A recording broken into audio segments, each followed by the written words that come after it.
So heat of the Britannia Challenge Cup between Thames Rowing Club A and Agecroft Rowing Club. Attention. Go. So Britannia coxed fours, so the boat's just that little bit slower and heavier to get off the line. And we see Agecroft really drawing out each stroke, and they're taking that really nice tight line that I like beside the island and the Buckinghamshire station. Agecroft have got into a long stroke really quite quickly. It seems to have got off the start a little bit better than Thames. Thames taking an extra stroke or two a minute. They're really fighting to keep on touch.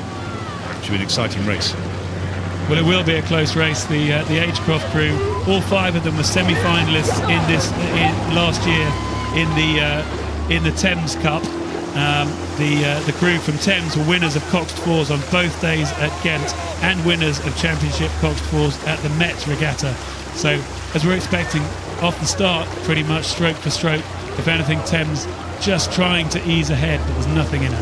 There's two really good domestic crews. This event has been won by overseas crews for the last 3 years, and I wonder if one of these two could get through to Sunday and win it for a British crew this year.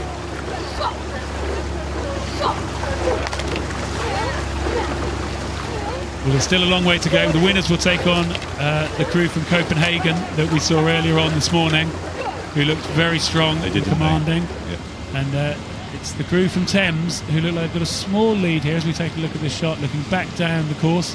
They're in this empty phase of the race where you go past the barrier, then it all gets quite quiet, and they come down towards Forley.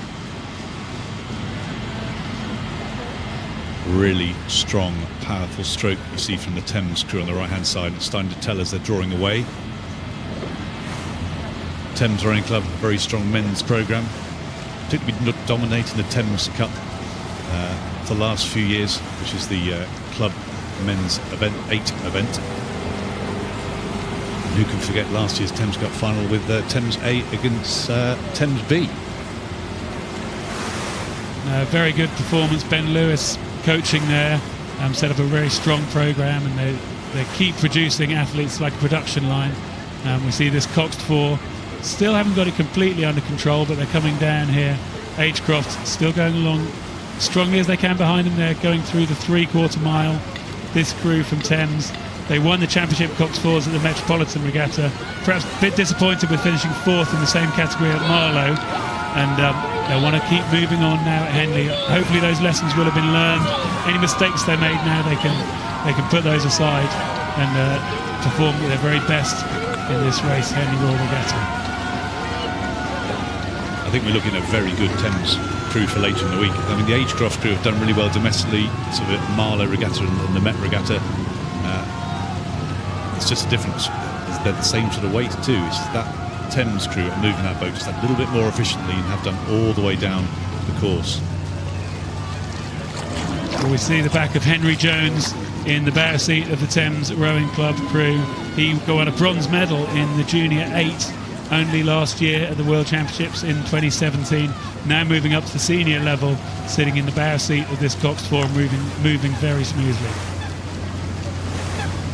He's the youngest man in the crew by a long way. The others 26, 28, 24. Thames got this lovely connection at the catch. So very quickly getting the blades in the water, and before the blade can start to act as a brake and accelerate, the leg drive is propelling that boat forward. We were talking about earlier being cox boats slightly heavier per person, per rower rather, than coxless boats, and that's a really important part of the technique of a cox four. Well, the cox four is that little bit slower than the coxless four, so there is that little bit longer that the blade can be in the water, so that connection needs to be absolutely clean and quiet and tidy, and then you can use the body weight to lever the boat through. Thames just shortened up a little bit. They haven't had the length they have. Maybe losing a little bit of composure coming into the enclosures. But I suspect that's probably the tiredness starting to tell. As they've got the crew from Copenhagen tomorrow, they want to correct that. I think they're up against quite a race. Well, this is the round of 16, so all the crews know that if they can make it through today, they're getting into the quarterfinals, and it's a case of conserving your energy, working your way through the regatta, and building momentum, learning race by race, day by day, what is the best way to perform on this Henley course. It's really interesting. The Agecroft bowman and two-man just had a sneaky look over their right-hand shoulders there at Thames. And they've taken their rate of striking up. They're taking an extra 1 or 2 strokes a minute. And they're going to have a go. If they're going to do it, they need to do it now. There's quite a large lead. They've got to reel Thames back in, but they're giving it a go. They're giving it a go, as we see all crews doing at Henley. You don't want to go down without a fight, and the Agecroft crew are certainly putting in a fight, but the Thames crew are looking commanding and controlling as they're coming down, enjoying their last few strokes now. They'll have that feeling of relief now. They know they're going to make this one. They're going to make it to the line. Here they are coming over the line, and that's a win for Thames over the crew from Agecroft, just coming down to the line now.